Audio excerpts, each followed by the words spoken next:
chana abageni b'omwami wange Captain Kadimu Science Supara bafande mwena fande Janet bano bafande mwanguzi muri banji kutwabiranga fena munani badale mwe bali kugira omubiri mwe bali kwagala mwami wange abatuze bo mu kivunsa bamuyimirireko abantu babalabi Captain Jawangali buli amanyi avudde mu kivu ayimirire oba waliko mukono saba bafande mutunike mukwano gya Captain tebaweddeeyo basigaddeyo saba mwanyi naze ne mukyala we abavuddeko abali muyimirire nze ndi mumbeera w'ekigezi tebusanyufu nnyo teno embaga ya mwami wange esembayo mu nsi muno ebyokwogera nina bingi naye olw'obudde nja kulokola ebibadde byange yagongo bala 2.5 nga wakuliisa wakolera buli kimu afuuse bebi naye ne neekwasa mama Maria nenwana olutalo tutuusa we yatuuka nti asobola okusinga omugo n'ava mu buli kye ekyo nenkyebaliza Mukama nentoba n'abaana abo nga bato ne basoma ne babatikira ekyo nakyo nkyebaliza Mukama netubawo naye era nakupanga kasima fande jeno mwanguzi era no leero mbya kawunga siina ngendo kulanga kuyidewo omubiri bafande mwe bali mutanko nebaza Kadogo School nga mukulemberwa UZ basaba muyimirire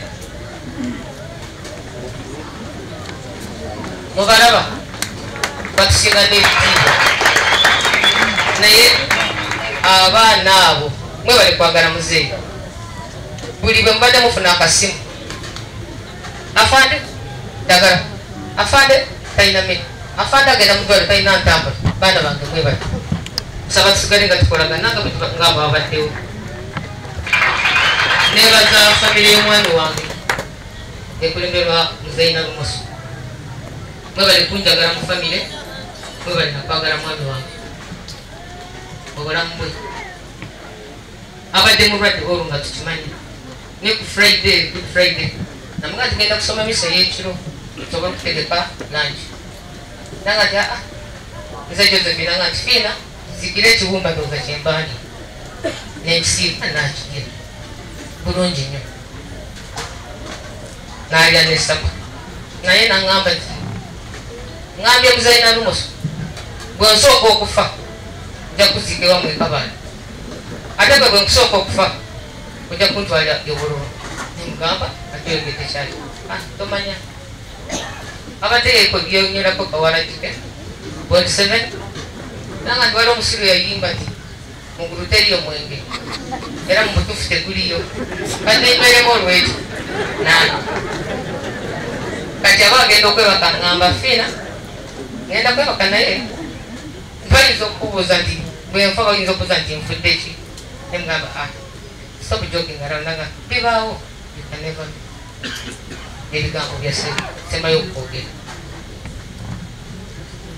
so pressure nenkuba ipased on nenebaza yena ali wano yawulira okufa kwa muzeeyi nakubira afande jeje nemugamba nti mukwano gwo nagenze ogambe kati mbafudde konzi natasobola kukiriza nenkubira afande jeno kiwanuka kinaalu kati mba waffe are you serious konzi yes namba kale kaba mukine in fact abatuuze ne bakawala nebagamba kati nomutuuze waffe bamuttewa konzi oyo si wammwe wa gavumenti obeere bakaka abatuuze bamulaba abo okuva lwe yafa babadde banku nokutuusa kati olobasi yazidde basuze naye wano so mujja kugamba nti ni nayina mwandu nafiirwa nataka tetwakaaba amaziga emyaka 2 temukitanizo abaana abo nga bato wagenda nga kuvidi bakubuza dadi atambula neta nga bakaba so ebyange byebyo George omwoyo gw'Omukama gulamuze ekisa twese nyuma Gipol Curtain Road Fixers bakakensa mu kusiba curtain mu mayumba aganyumira amaaso okulabako banyiriza ennyumba ne baleka nga naawe osiimye. Basiba curtain roads mayumba okuviira ddala ku nnyumba ez'emizigo mpaka ku ziri ez'abaakolamu. Basiba ebika bya curtain roads nga eza metallic, coated, plastic, wooden n'ebika ebirala byonna. Okupima kwa bwereere awamu n'ekyo ne samples ziba za bwereere. Gipol Curtain Road Fixers basooka kukola olwo n'olyoka osasula ate nga wonna w'oli bakutuukako ne bakukolerako awo nga totaddeemu yadde n'ennusu okubanoonya. Okumanya ebisingawo Gipol Curtain Road Fixers 0755 16 66 50. Amanya gange zetabizi kakatimbo yatondebwa okuyita mutaata wange Yairo Sibuka agalamidde wano Bululu. Ono nno yanzalira jjajja wange Yowaasi Katimbo era agalamidde wano Bululu. Yanzalira Captain George Katimbo taata wange oyo oba taata wange nga batutudde wano ne bato bange abatudde awo maaso.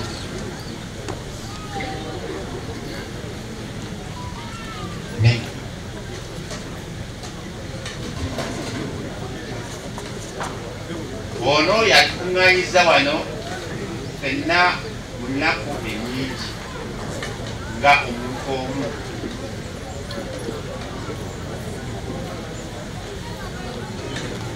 Mu mbeera efaanana bw'etyo ffe nga abaana ba taata waffe Captain George William Katimbo twebaza bannakivu ab'ekitemu Kisozi ne Buddo abatuuze baayo mwenna okubeera nti musoboddenga okukyalira taata waffe oyo mu kiseera byabadde nga munafuna.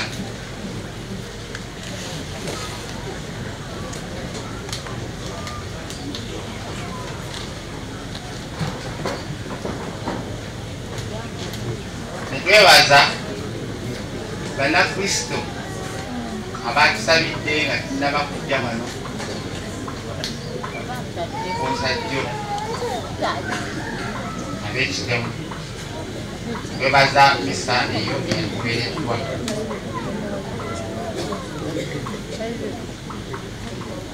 Nebaza bato bange ababeereddewo taata bwe sibadde mu bulamu bwe bw'embeera y'ensi ebeera tutambuza.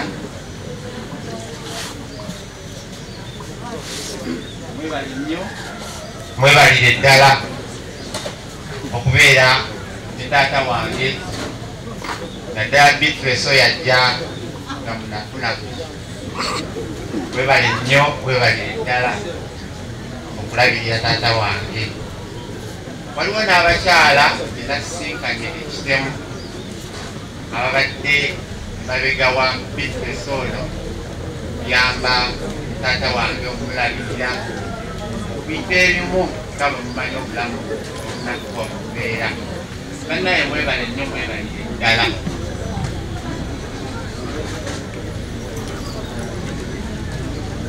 Nebaza mama wange Josephine abeereddewo taata wange kuba lwe twamusisinkana nga tukyali Embalala,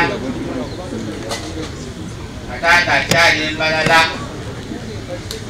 Mwebale nnyo, mwebalire ddala.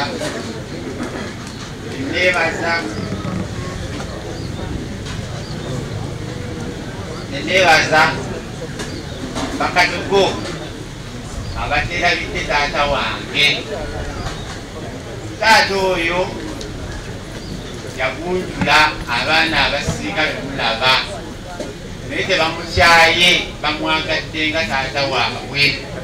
Abamu mbalabyeko nga bakaaba n'amaziga. Mwebale nnyo okwagala taata wange nakutemwerabira. Obulamu bwe butobe butambula mu nsi naye obumu butugatta. mwebale kubeera na mutima ogwo twebaza mmwe bakatigo okujjanjaba okukyala byonna byonna byo okuwabula okujja nemumuzaamu amaanyi. Thank you so much.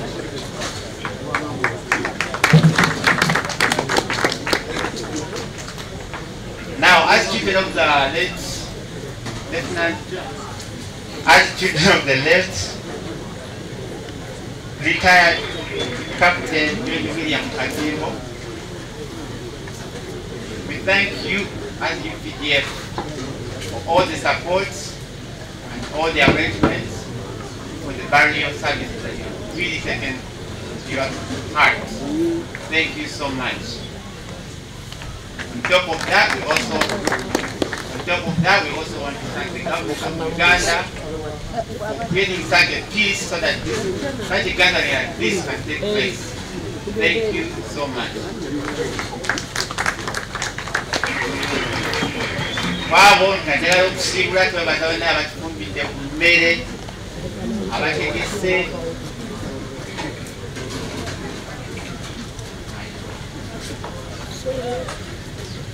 twebaza baba waffe Nkanda, twebaza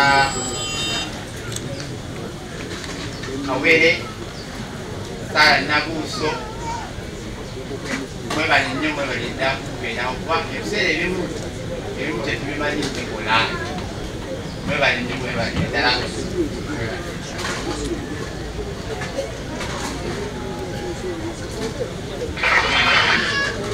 Kakati twebaza ngagenda kumaliza nebaza Katonda okutuwa taata waffe oyo newankubadde abamu abadde mu bulamu bwaffe nnyo olw'emirimu gya gavumenti n'ebintu ebibeerawo mu nsi, naye taata waffe abadde akuwa amagezi ate n'akuula ekibuga n'osigala nga weekulengenya okuyitamu.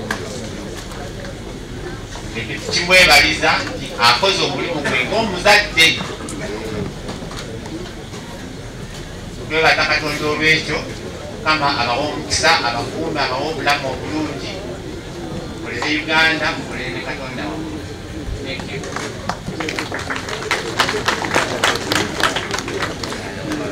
Tweyanza nnyo, tweyanzeege ate n'ekifo kyennyini kye bampadde kinyiiza obuzito.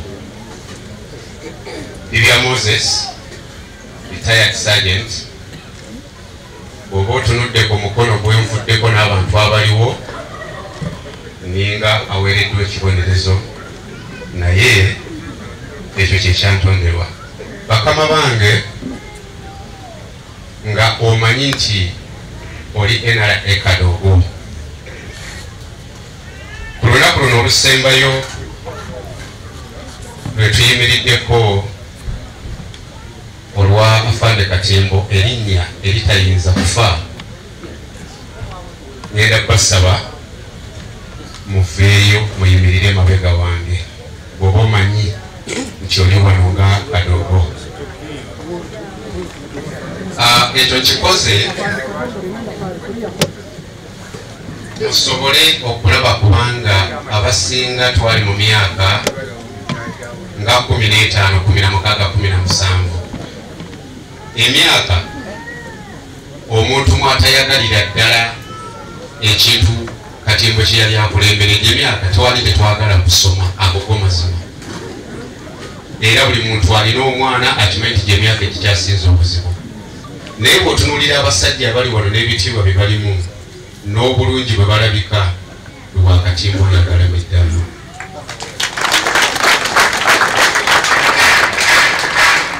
Ate kikulaga nti omuntu asobodde okutambula olugendo yenna gy'avudde nga yayita mu mikono gy'omusajja omu, omusajja oyo kitegeeza nti omukwano gwe yamulinako si gwa mankwetu. Mu Runyankole ne bagira ngu enkola birungi ebizimurwa. Tetuzze kweraga, tuzze okulaba kitaffe. Kitaffe mu magye, kitaffe mu mbeera zaffe. Abaana baffe abatuyimiriddeko abatulyako emabega n'abantu bonna ng'omanyi nti mu layini yawoyo Kadogo gw'olaba wano mwoli oliwo ku lwa musajja oyo, temukitegeera. ffe twali tumanyi nti gye batututta okusoma batututta okukola ekintu kimu kulya nakukola byambyone. Twakubwa abataamanya nti twali baana abaali balemeddwa okusoma okuva ku bazadde baffe. Nno omuntu alema muzadde we ng'ogenda omutereeza toba mwangu. Tumaze okukwata emmundu, tumaze okukola byonna ebikolebwa omusirikale by'omanyi naye batugamba nti tuddeyo tusome. Twakigomya ekibuga Mbarara, twakikola byonna ebyasigala mu history okutuuka omusajja oyo lwe yajja n'amanya nti tuli baana, tetwetaaga miggo, twetaaga kwagala, twetaaga kubuulirirwa.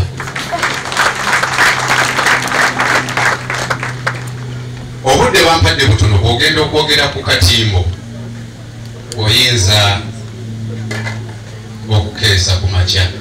Nze no kamwa kwogera ate ndi mu biti bibiri, ndiwo ng'omusirikale we ate ndiwe ng'omwana, naye kyannaku nnyo nti nsobodde kutuuka butuusi ku ssaawa zino. Bye nayiseemu bingi, nasoose na kitemu era ekyankubye nageze otuuka ekitemu nga waliwo abantu 6 kuba bwe budde obwandeese okutuuka nageze otuukawo nga waliwo 6 nga baŋŋamba omulambo bagututte neŋŋamba kiki kino.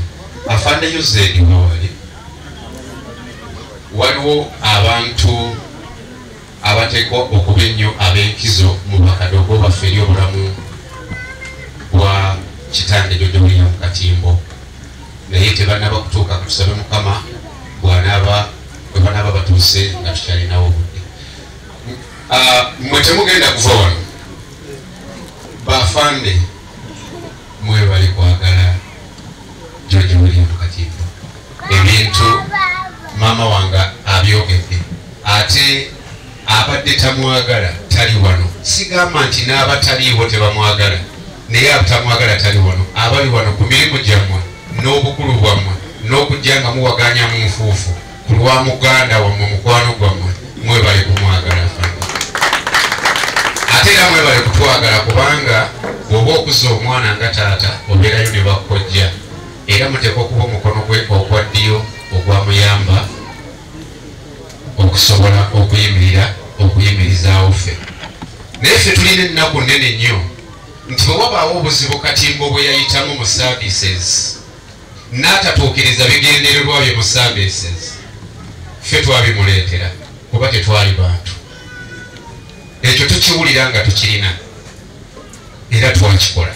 Naye bw'okula omanya nti empalana taata zalina ku kyalo ku lw'okuba nabbaffe ne waagundi nakuba mutabani waagundi. Taata tusonyiwe, tumanyi nti bingi by'otatuukirizza mu services zo naye nga byava ku ffe. Era nja kusaba ekigambo ekyo kyogeddwa eky'omukisa omulungi nti tulina abasuumusiddwamu ku ffe emabega wano wenyimiridde. Mutunuulire abaana ba Katimbo. Bw'abanga waliwo byatatuukirizza mu baana be era ku lwaffe, bwe mubanga muyina omukono gwonna gwe musobola okuwanvuya okubakwatako mubakwateko.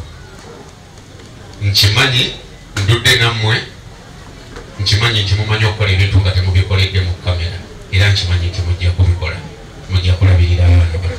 Ky'omukisa omulungi tulinayo omukiise wa Katimbo mu palamenti y'amagye wuuyo, muyambe ono muzzeewo Katimbo kuba Katimbo kye yatukolera tukitegedde nti mu mutima gwo natasobola okukikolera abalala. Katimbo bw'abanga yatuzaala nga tatumanyi, tuzzeewo Katimbo omulala asobola okukola ebirala.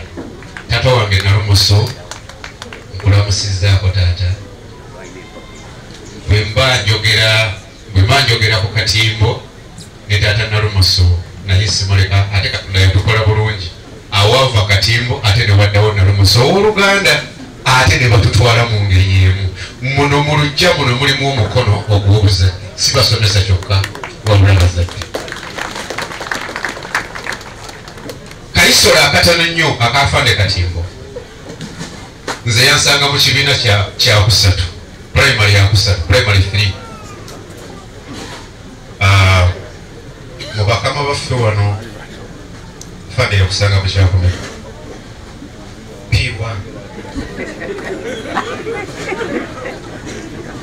tulina bajjeno babiri abatannaba kutuuka beyasanga mu kyokuna naye gwali mukono gwabuzadde okusobola okututuusa we tuli. Ebintu byafande katimbo bingi nnyo. Ekikulu kya byonna kiri nti mbadde njagala kulaba abantu bano mubalabe nga bwe bayimiridde. Bakama bange afande ffe newaffe ebweru kati ndi sipiriyani tulinamu ka politics akatono kabeeramu. Kansabire bakama bange bano mubalabire ddala kubanga ekisooka kya byonna ebisaanyizo byonna babirina.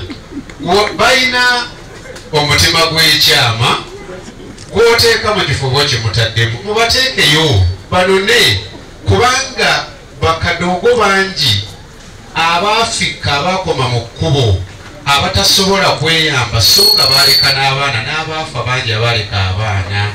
Afande mwali agadde otuyamba naye tetusobola kubatuukako namwe mumanyi enkomera ezibeetoolodde naye bwe muyamba bano na bano bajja kuyamba abaana. Mutuyambe mututuusize abantu wano waggulu basobole okutuyamba. Ekyo mmanyi nti situmye nesitukidde. Katono nnyo ngenda kufiisaako eddakiika yange emu kuba we tuyiri wano at least tulinawo omusomesa omu. Mu bitiibwa byange nali mukulembeze w'abaana bannange nga headboy. Obuzibu bwe naliko bwekana n'obwakatimbo bwe yaliko. Twali ku musaalaba naye Katonda yali atuwadde ekirabo twasobola okutambula nabo era baatuyitako bakola bulungi. Mwebale abaasoma ffe ne tulyemera mu ddoomu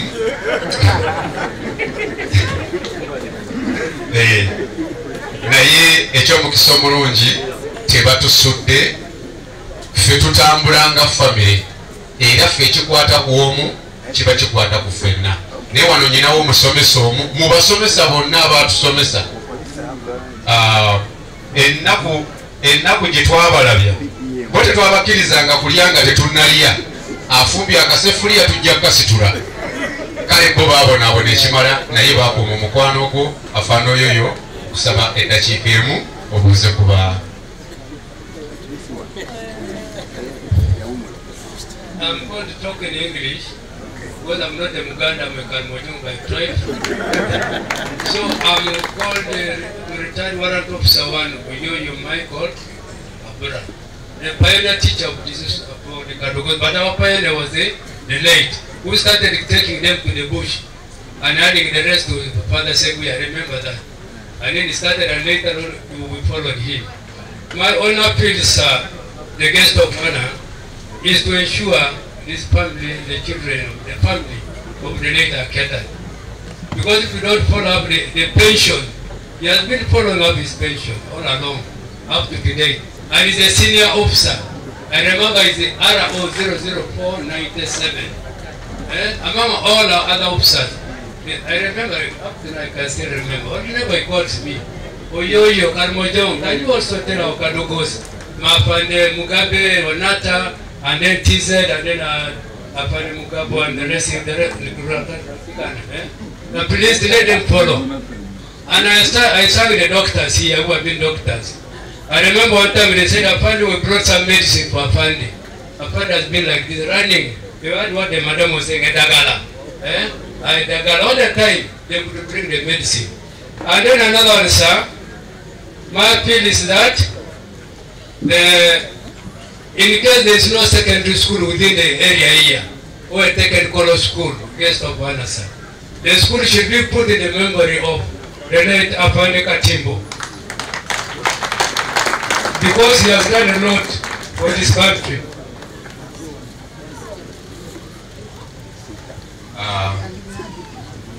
Afande Geno Mugabe, Major Kennedy, Lieutenant Colonel Kennedy, newangulidde ebitiibwa Mijombi George, munsabire bwe naava wano simanyi gye naasibira abo bennyimusa tebayimuka. Ensonga ebayimiriza wano Brigadier General Mugabi Robert is one of the Kadogos, you can imagine. Okwita mikono jagatimbo. Ate yali amina mu 9th Battalion, Lieutenant Colonel Kagwa Keret. Era naye ataba 9th Battalion afanye kusaba oba iko bigambo bibiri byoyogera ku ludda lwa 9th Battalion mu history yowe mabega.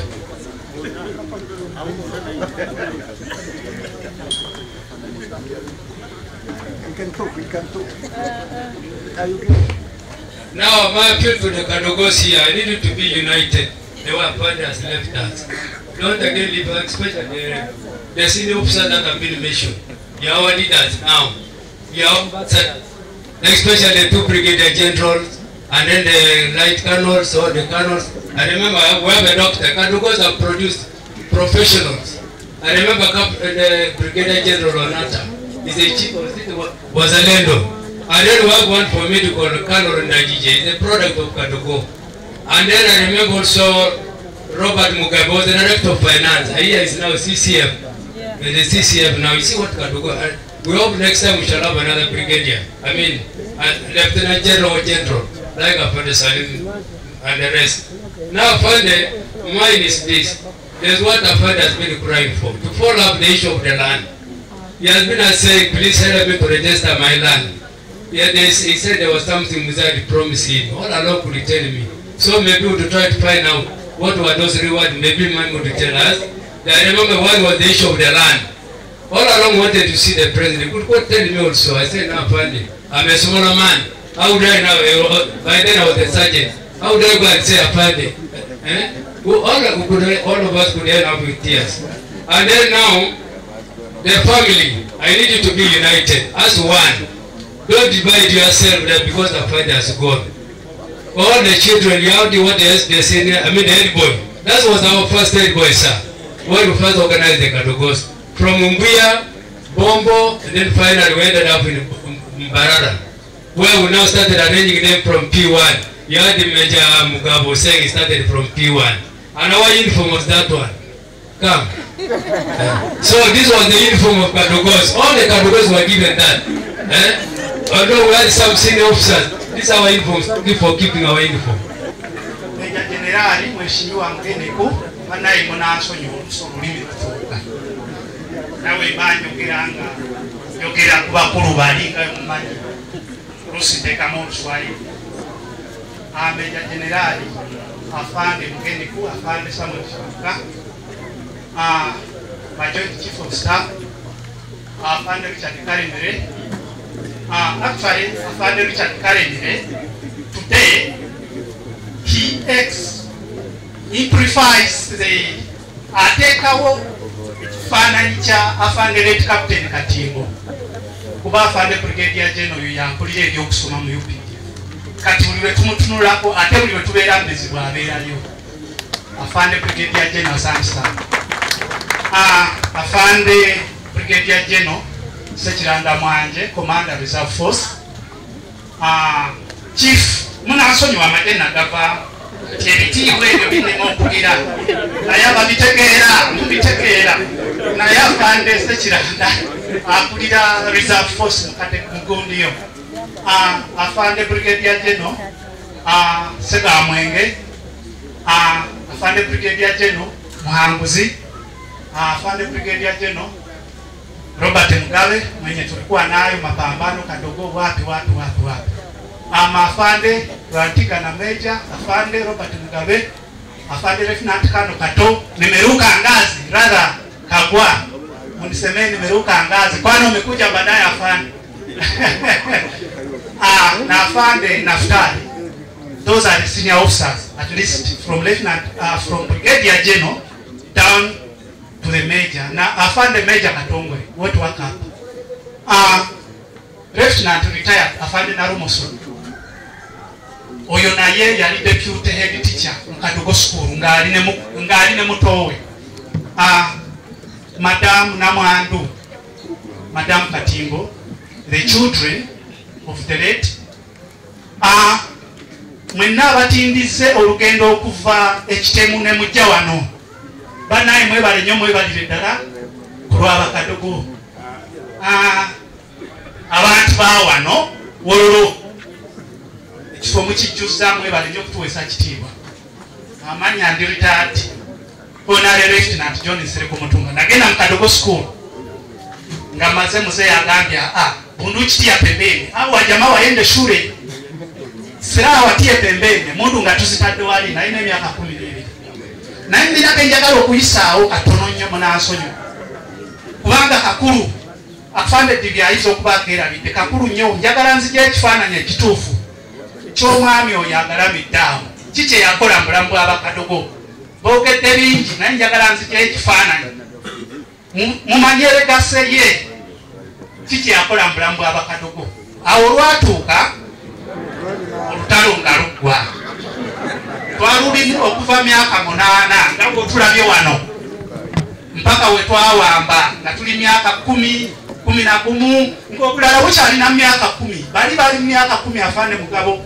lwatigana olutalo we luggwa bafande Sarabo n'afande Rwijemane bawakanya muzeeyi awo makadogo bado wanapambana bakyalwana sokoleko batwala ku ssomero ne batwambusa emundu ne zivuga muzeeyi n'agamba abo abaana bagende ku ssomero ne batujjayo ku kifuba ne batutwala mu ssomero kati mbadde ngezaako bagamba we twatuuka eri ku ssomero omanyi kye bayita ekkomera eruzira oba libeera lirungi ekkomera oba oli luzira kubanga abo bali shuwa nti bajja kulya naye kyetwasanga mu Kadogo School kyonna mukigattire mu kigambo ekyo nti ali mu kkomera eruzira ali bulungi naye nga kitegeeza nti muzeeyi yali tatwalayo ssente n'amagye ssente zaali zigenda nga n'abazungu batuwa ssente kuba abazungu be bagamba amagye nti mutwale obwana obwo ku ssomero ne muzeeyi n'agamba wayina bashule kati amagye gaali gatuwa ssente n'abazungu nga gatuwa ssente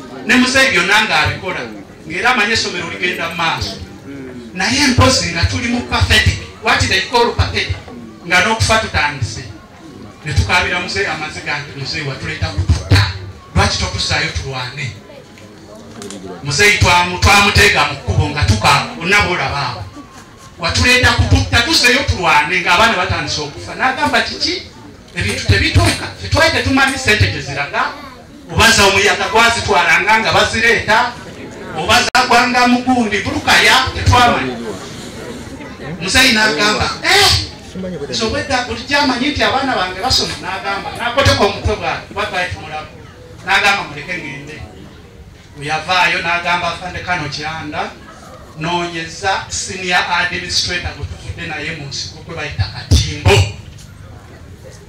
omutwale mu Kadogo School atuukirize ekirooto kyange abaana abo basome naye okumanya afande Katimba amagye gonna gaali gamagala Major General Kyalugonza yali amugaanidde nti muzeeyi oyo sijja mukuwa muzeeyi n'amugamba kale oba tomumpa kwegenda mu Kadogo School kati Major General Kyalugonza agenda okulaba ng'ogenda mu Kadogo School ebeera demotion n'agamba afande Katimba muzeeyi akugambye genda mu Kadogo School yasanga essomero lisandise okukalira mu mwezi gumu yes afande Katimba n'akyusa essomero mu mwezi ogwo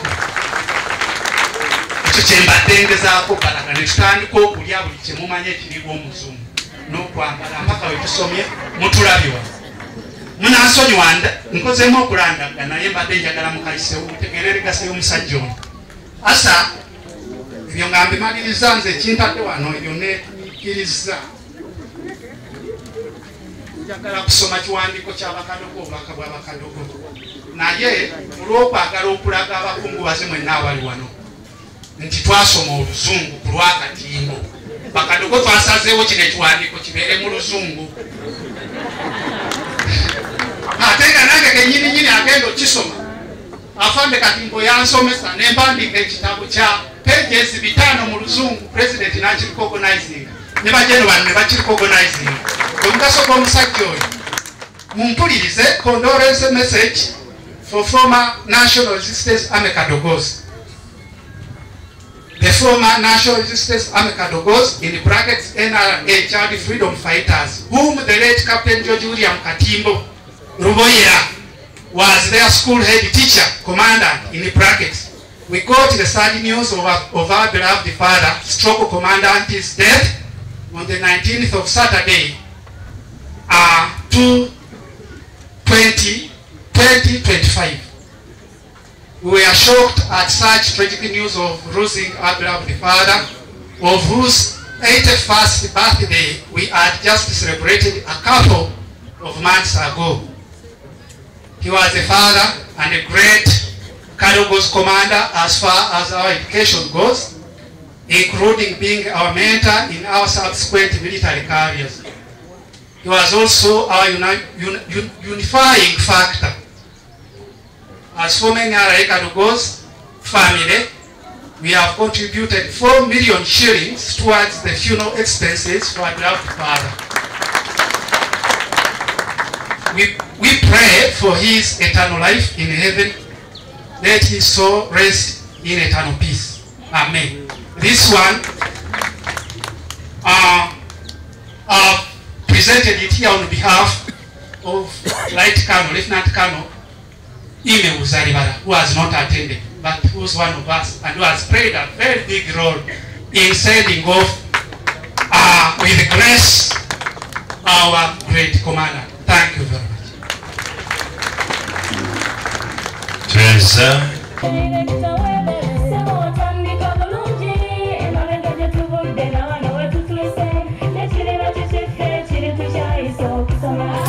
Essomero erinateekateeka omwana wo mu magezi n'okutya Mukama. Agape Christian Secondary School Ekyungu Mukono gy'oba omutwala. Essomero lya one A-level eri abawala n'abalenzi era nga lisomesa arts ne sciences. Lyawandiisibwa Ministry y'ebyenjigiriza era nga lirina ne UNEB Center number. Science ne computer laboratory zijjudde ebikozesebwa era nga balina ebyemikono saako eby'obulimi n'obulunzi. Endabirira y'abaana nnungi n'ebyokwerinda biri gguluggulu. Anti-security cameras weeziri ku ssomero. Bafa ku bitone by'abaana okuyita mu kuyimba n'ebyemizannyo. Balina bursaries okuva mu America ne mu Bwakabaka bwa Buganda. Agape Christian Secondary School basanga Ekyungu Mukono okyamira ku Bank of Africa kilomita 1.5 ng'otuuse. Bakubire ku noti 771 214 592 oba noti 754 552 498. Agape Christian Secondary School, trust in divine providence. Agape Christian School, that school.